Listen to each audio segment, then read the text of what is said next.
Good evening, and welcome to Thursday Night Saws. I'm Tim Ard, and it looks like we got Chris Chiles checking in tonight. I hope Sure. all are doing well and everything is going good in your part of the world. We have had a fairly quiet week around. I think, other than some storms, I think Chris is actually down in Texas. Yes, sir. Made it to Texas, and Warren Causey checking in. But we've been busy putting together a few videos and answering some different questions and things. But I don't know what the topics are tonight. If you have any questions, actually you can join us on a Zoom meeting if you'd like.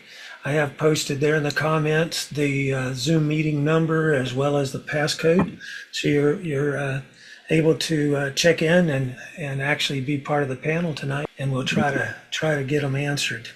But I think I'll check with Chris here and see what is going on down in Texas. I know they had some mess down there according to what was on the news this week. Yeah, I just got here about an hour ago, so I've got assessors out. But from everything I've heard, I had one pastor reach out to me and said in his neighborhood it's worse than Harvey. Trees everywhere on top of houses, and then it's been raining like crazy. So we need to do what we need. We need to get the trees off so then tarps can be placed. So it's kind of been a double whammy. So many trees on top of houses and not enough people here to get them off. So if anybody's watching this and they want to come help, I could definitely use some skilled sawyers. And what town are you in? I'm in just north of Houston. Very good, very good. They can get in touch with you through God's Pit Crew. Yeah, we're in Cypress, Texas. If they go to godspitcrew.org and they can click on the link to sign up, you fill out your information. I'll be here through the 25th, and it'll kick you a response email with everything you need to know. But basically, we'll feed you 3 meals a day. We've got great cooks, got hot showers, and a 53-foot trailer full of chainsaws. So come hang out with us. And you've got training available there for them, so you don't have to have any specific skills. You'll give them the skills to work with there. Yeah, I run through a safety class every couple of days whenever we have enough people. We have all the PPE on site, so we take care of all that, the helmets, the whole, everything you need, we have it here. Very good, very good. And Warren, you don't look like you're too sleepy, so I guess David is keeping you, not keeping you awake too much at night. Yeah, it's not too bad. Not too bad. He sleeps about 3 hours at a time, so we got a good little rotation going. It's been a different world, but it's been great. And what have you been working on this week? Nothing too crazy. I got some design things I'm working on for some local arborists, doing some engineering stuff, kind of doing that side of things right now while I'm at home with the baby. And then I do have a couple of I got like a pruning job and hanger removal. Hopefully tomorrow. See if I can scoot away just for a couple hours to do that. But that's about it right now. I'd love to be over there with Chris in Texas. Maybe I can swing that, but we'll have to see. We'll have to see. Come on, brother. I'll put you in the presidential suite if you make it down here. You didn't see any damage up around Gwinnett, Canton, Woodstock, up through there from the storms the other night? No, we didn't get any. At least didn't get any calls or anything. And I did hang out with David Breeden for that Fayetteville. Oh, how'd that go? It was great. Yeah, first day of training down there for those guys. There were a lot of really nice guys, and it was cool to see them kind of connect a lot of the dots. It seemed like probably the most popular topic for them was the sharpening and kind of the chainsaw tooth anatomy. They really enjoyed that, and I think it all kind of came together for them on how to keep a saw sharp, and certain problems that they were having in the field seemed to kind of that topic answered a lot of those questions. So it was really cool though, and David's fun. He's got a funny personality, so I think that they all stayed engaged. Had some new stories I heard. Yeah. He's trying to catch up. He's trying to catch up to Chris. Yeah, we I didn't ask the guy for this picture. I don't know if David showed it to you or told you about it, but he was talking about this Well, one of the guys in LaGrange that's friends with one of the Fayetteville guys had a horrific chainsaw injury. Wasn't wearing chaps, didn't have the chain brake. And we're not really sure the chain of events that led to this injury, but it's probably one of the worst chainsaw injuries I've ever seen as far as visuals go. It had a picture of his leg up on the operating table, Oh, no. and the power head was removed, from the saw, but the bar and the chain with all the bar oil and sawdust and everything was through the back of his calf and out the front of his shin bone about midway down the bar, and it was about 20 inches, about 10, almost 10 or so inches either direction of his leg, straight through the middle. I've never seen anything like that before, and David was pretty blown away, and we were trying to figure out, what was what led up to that. Mm-hmm. Was he on the ground or in the tree?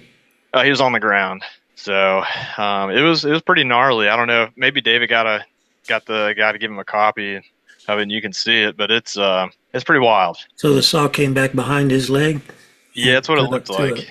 Yeah, that would be a painful one there. But did he fall down or anything, or was it? I think that's what happened. Falling? Yeah, slipped down on it. Yeah, I think it was secondhand information, so it was a little unclear exactly what happened. My understanding was he was walking with it, I think with the chain still running, or maybe he fell. Chain brake wasn't on, and when he fell, he grabbed the throttle interlock and the trigger at the same time and fell into the saw, kind of like a reaction. Mm-hmm. And it went into his leg. Yeah, lots of surgeries after that one, I'm sure. It happened a couple of months ago, and they said he was still recovering. So yeah, I've had many people say, I'll throw the saw down. I'm not going to worry about leg protection or anything. I'll throw it down. But your tendency is when something like that happens, you're not expecting, which accidents are unplanned events, we always say, is you want to grip stuff. You don't generally throw before you grip. You might throw after if you've got time, but in most cases, it's something to where you tend to hit the throttle instead of let it go. That gets kind of tricky. Yeah. But I think he was down in Moultrie today, so I think he said he had a good day down there too. So, but I always enjoyed the groups there in Fayetteville. They have good managers, and they think a lot of the people. They've been doing a training down there for, at least 10 years or so. Down there's about every year. Yeah, we had some pines that had pine beetle infestations, and that's what he was doing the demonstration on for the felling. Oh. So they were pretty rough. He was like, they probably should have came down last year, no. but they got to use it for this training. So very good, very good. I guess Chris is down there next week, and then I think John Tidwell is actually coming up and doing a couple sessions in Mississippi. So he's going to do that, and so we got some stuff going on. Any other questions or anything you came about this past week? Jay McAnally and I were talking a little bit, and we were kind of talking about cutting along the grain and cutting against the grain, I guess you could say, or perpendicular to the grain. Like when you noodle, you get those long strips, and maybe you can explain a little bit why the chips chip earlier, going, I guess you say, perpendicular to the grain. I don't know if that's the correct terminology. Cross-cut. Versus going, cross-cut versus going with the grain, and you get the big long noodles. Kind of what the mechanism behind that is. Well, the growth rings are in circles. So when you're like noodling on top of the log, you're basically cutting across that particular ring that's around the tree circumference. So when you're cutting there, however long your bar is just like a wood plane. It's taking out long segments of that length of the bar. Whereas when you go cross cut, you're actually coming down through this round, the next round, the next round, the next round. So it doesn't shave it out as much. It comes out in shorter chips, basically the length between the two teeth. But it's ripping then when you come in grain, like if you were to stand the piece up and cut, then you're going to get powder more or less because you're just taking the ends of the fibers off, just like you see on the hinge. You've got fibers, thousands of them across there. You're taking the end of that grain off. When you go and you're like you say noodling, basically then it's taking one piece all the way the length of your bar off on that tooth, and every tooth is catching it, so you get long slivers like a plane. And a lot of people think that makes it sharp, but it's actually pretty easy to take out chips that way. It's the cross cut that makes it a little bit tougher, and really the tooth has the hardest time feeding on end grain. That's a lot of times with the face notches, when you have a lot of angle down on the face notch or coming up on like a Humboldt. If you come up too much, that you get into that end grain, it really slows down your cutting capacity. Did you come across any questions this week, Chris? No, I don't think so. I've been on the phone and getting goods down here and trying to plan all this, get all the people here and the equipment here. So it's just been a mad dash to I can get imagine. I don't see how you keep up with all the logistics stuff. So, Hey, I love too, it. so it's a lot in your head there, I guess. It is a lot in my head, and then I have to transfer it to paper so everyone else knows what we're doing. Yeah. That's why it's crazy with our little ministry. I can't even imagine, man. Hey, have you? I saw your reel today with the new climb saw from Husqvarna, and then the I guess the XCOM Actives. Is that what they're called? I think. Do you know when you're going to get a chance to kind of try those out in the field, or have you already tried them? I haven't tried them. I guess probably Saturday. Cool. I'll be up in the trees Saturday, so looking forward to trying them out. I'm really excited about the communication system that Husqvarna just came out with. I tried it out at Arborfest and love it. So, but now I get to try it in the field. Yeah, let me know how it goes. I'm really curious. So it's got noise canceling and all on it, right? Yeah, the guy had me running a big, I forget what model it was, but a big saw, 28-inch bar, Husky, cutting a piece of hardwood, probably 24 inches in diameter. He told me to have my daughter walk out in the parking lot. While I was running it, I was talking to her on the phone, and she said she could barely hear it. Wow. That's pretty A lot of impressive. technology. Those things have really helped out a lot, communications with crew, especially from ground to bucket or climber, and then in situations where you got 2 or 3 chainsaws operating in an area. It helps you to keep everybody attuned to where they're supposed to be and what they're doing. Yeah. And so there's been a lot of good things happen with the communications. I remember back years ago when we had Pelter sponsoring a lot of the game of logging stuff. We would I had 12 of them at one time, and I tried to get them to use them in the classes. But the only problem with that was you got some people kind of paying attention and some not. It's not like a workplace. And somebody'd say, look out, or headache or something like that, and everybody's looking where they're going to go. So it doesn't work too good unless you're training one-on-one or two-on-one. That really works pretty good. But yeah, those things, that was in probably 89 or 90. And so that was cool. We went over and went through the Pelter factory in Sweden. And they had all kinds of technology going on intercom systems and communication systems. That was pretty cool. I learned a lot there. But it's gone light years ahead of that. Oh, yeah. Let's see, we got a couple things here. Let's see, Keenan Bryan from up in Canada. Let's see, been a while since I've been able to tune in, really enjoying a lot of the recent content. I've geared the themes of my session to this year. It's more towards struck buys. And let's see, data and stats are tough to come by here in Ontario. I can say they're kind of hard to keep up here with the States too, Keenan, because still in just about every industry that's using chainsaws, struck buys is number one. The reports are there, but not a lot of details on how they happen or how you can reduce that. There was one system. I don't know if I talked about this with you before, but there's some U.S. Forest Service information. A gentleman I worked with, we were up in West Virginia at the Parsons area at the experimental forest, and he was putting together a system on struck bys, could directional felling and hinge and notch and bore cut release, stuff like that, on steeper inclines to be able to limit, struck bys. And so he was taking and looking at trajectories off the tree. So we had some of them where, canopies were like 17 feet over, and we were trying to see how much hinge we could use to offset those to clear other treetops and obstacles. And it was pretty rocky ground, and it was sleeting and snowing a little bit.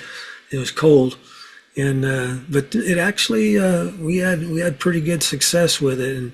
And he went back and put together a whole book giving a lot of statistics on those struck by and how you could eliminate a lot of them with directional felling. And so it even had a computer program that he put together with the booklet where you could actually look at some different variables there. And it was kind of interesting how he would take, and he when he called me back, he had everything finished, though. He said that, I want to kind of go down through this with you. And the figures kind of came out. If you could, like you had two trees you had to go between that were creating a lot of the struck bys, throwbacks and stuff, and butt rebounds. If we could keep it within 10% of the adjacent canopies, like basically down through the middle, and he had all the figures of how that worked out. He said, if you do 10% off of this canopy and not within 10% of this one, it reduced the throwbacks and the struck bys by such amount of percentage.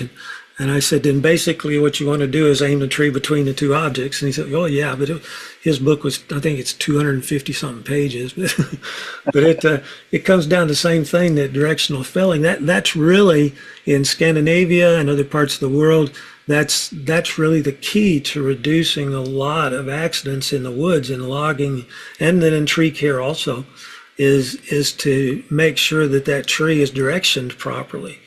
And I think I see sometimes it's hard to, especially when you have more, conifers and more cylinders that you're dealing with, rather than a large canopy. It's easy to be able to look at that and say, I've got side lean, I've got forward and back lean. When you get more into cone-shaped trees, you have a little bit harder time finding forward and back lean side to side. But it can be calculated. If you just get yourself in the right positions and look at it, it's pretty easy to still do. That's the whole process of getting faster and faster at it, so you can recognize those struck by potentials by other limbs being, hitting others and falling down. So, but that Penn Peters was his name. It's amazing. I can remember years of stuff years ago, and it comes to me pretty fast, but I can't remember what I did this morning or yesterday. And this radiation stuff is, I think, fried my brain pretty good. But I still remember all the old stuff, so that's kind of pretty cool. Did you ever find out any more about Dr. Lanford's study? I can't remember how we initially got into that motor manual felling. Yeah, I sent a message to Dr. Lanford, and he was going to see if he could find the paperwork, but he's been retired now for several years, and I didn't hear anything back. I'll probably be talking to him again before long. I kind of forgot about it too, Keenan. I didn't follow up with him on that. But I think he probably still has it somewhere, but it's probably at Auburn University, so he's got to get back to that. I don't know if he's got it at his home office or not. Plus, since he retired, he likes to hunt and fish too much, so it's kind of hard to find him. He's kind of interesting. I was telling Keenan about him. He was the forestry instructor there at Auburn. He came up with a concept of firewood processing that he did, and then he moved out to Montana and started hunting and stuff, and he came up with a lot of guys on leg protection and chaps. He was always really strong with us and still is today on personal protective stuff. He does a lot of legal work now. He actually bought, I don't know how many hundreds of yards of orange and black and white camouflage, and he started producing hunting wear and stuff like that out of it. It was a pattern that he kind of came up with. And when he changed out and changed business, he sold it all out, and Grants Force bought all of that material from him. And that's where the camouflage chaps came from that Steele started to use. That was all from Bob Lanford. He's quite a proponent of safety in the woods over the years, and a lot of innovation on products. You'd find him quite interesting, Warren, on ideas that he had on stuff. He said, what was his name again? Dr. Bob Lanford. Lanford, okay. Yeah. I contact him every once in a while when I get calls on the different injury cases and stuff, and he does all of that now in his retirement. With doing the training, it's very hard to find time to work on those, but he's in between fishing and hunting, he was able to help out on that a good bit. But I will try to find something else out on that, Keenan. Let you know what kind of training you got going on with crews up there this year, Keenan. You're still there. I think Keenan does a lot with arborist and right-of-way work and stuff, and he's pretty involved with it in Canada. Super cool guy. I had, another probably 150 comments came in on the barber chair tree this week, Chris. That's cool. And it's something to where, and I saw a thing. I was watching this thing that Ben Carson had on one of the things, looking at all this stuff, and he had a thing. He said that, and this wasn't on the tree topics, but one of his quotes was, "People can always tell you what's wrong, but they can't tell you what's right." He said they can't tell you how to do something. And so he was talking about some other topics, but that's something that I had kind of thought about a few weeks ago, looking at some of these things. And I think it's very hard for people to look at a 1-minute video and figure out what it was. But I put the questions up there, and I think there's been more reactions to the answers that people have made than anything else. But it's quite interesting how people will take a quick look at something and form an opinion. And I'd go back and I'd ask them, well, explain to me what you mean there. I would even reference some other things I'd put up, but they would come back and have a different opinion about stuff. But I guess we're all that way, aren't we? I tried to make things a little bit longer, and I have found out I finally figured out how to put longer videos on the Instagram, which I guess I got about 13,000 followers or so on there. And so I found a way to put a little longer. So I'm going to start really focusing, I think, training-wise, on 3 to 6 minute videos. I don't know what y'all think about that, but the 1 minute is quick. It kind of gets some attention, but it doesn't do a whole lot of answering the questions. Figure out a way to make that. Now, I've noticed that on YouTube, I'm actually getting a little bit better retention and watch times. So I'm going to kind of concentrate on that here over the next week or two. But it's if you go down through there and look at it, people still have a lot of questions about notch depth and hinge sizes, face notch open. It's all of that same stuff. That a lot of mechanics to it. Let's see. He's been working on storm response.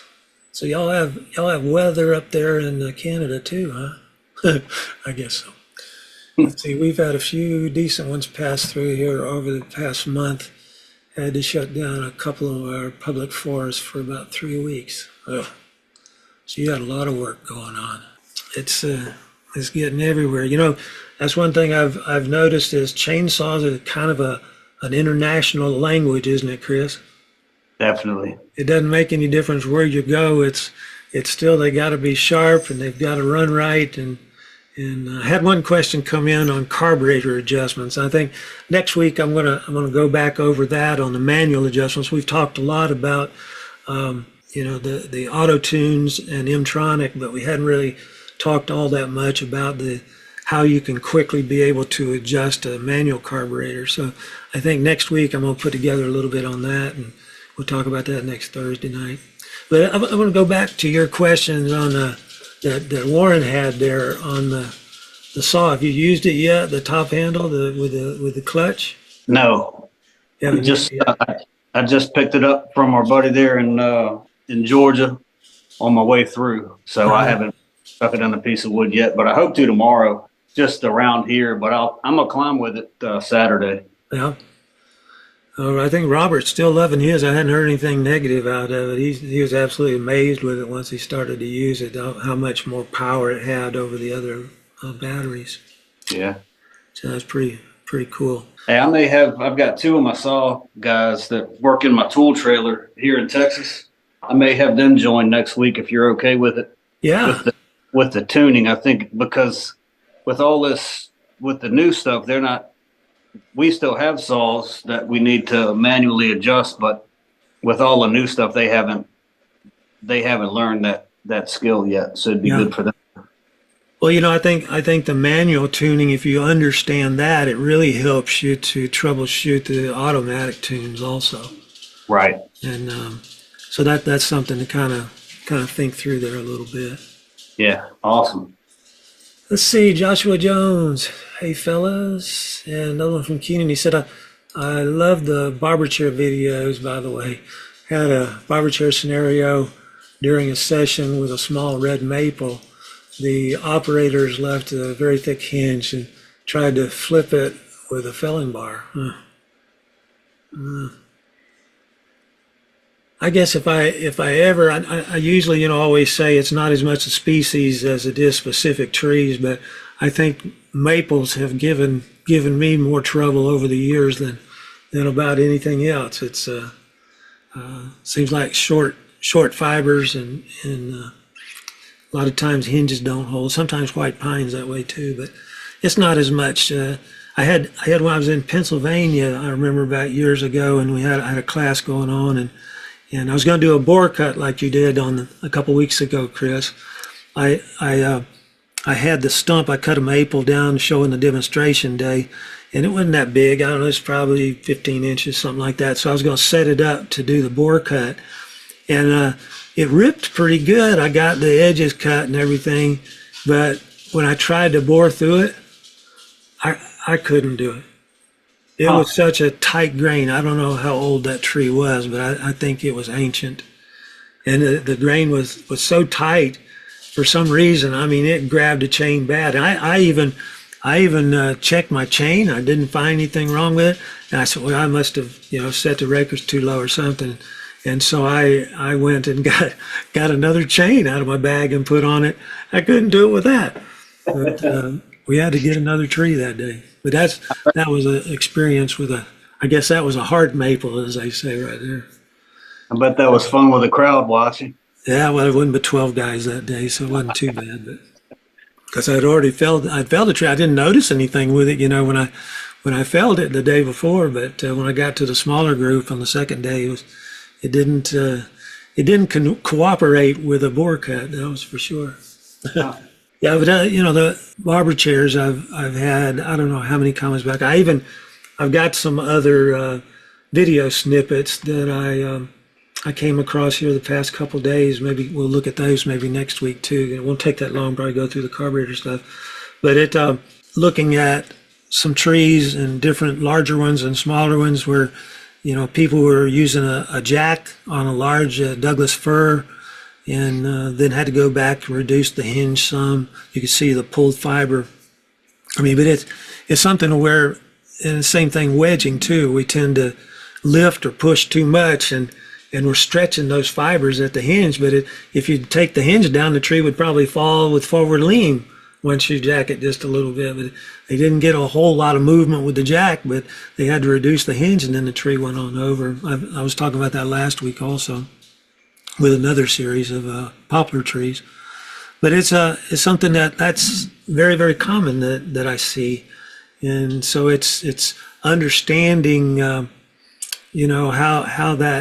that hinge really affects your steering, how much work you have to do to lift or wedge, and forward lean, back lean goes back to really getting efficient at putting yourself in the right positions for leans.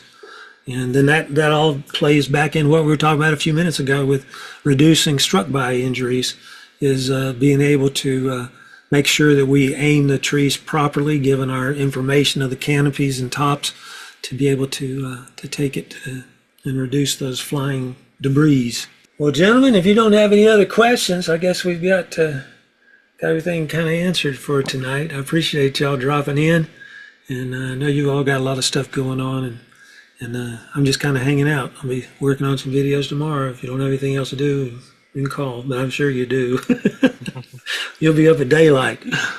And I know that the people in Texas are very pleased that you're there. That's for sure. Good to be here. Good to be here. Just keep us in your prayers. We will, sir. Absolutely. And y'all be careful out there. And we will talk to you next Thursday night with the Thursday Night Saws. And thank all for dropping by. Appreciate your comments and questions tonight. And see you next Thursday night, 8 p.m. Eastern Time. And or you can send in your questions or comments that you have to info@forestapps.com, or you can put them on any of the live recordings on YouTube or on Facebook, and I'll get back to you with the comments. So we'll try to answer any questions that you have. But if nothing else, I wish you a good sawing, and y'all have a safe weekend, and don't get too hot out there. See you guys.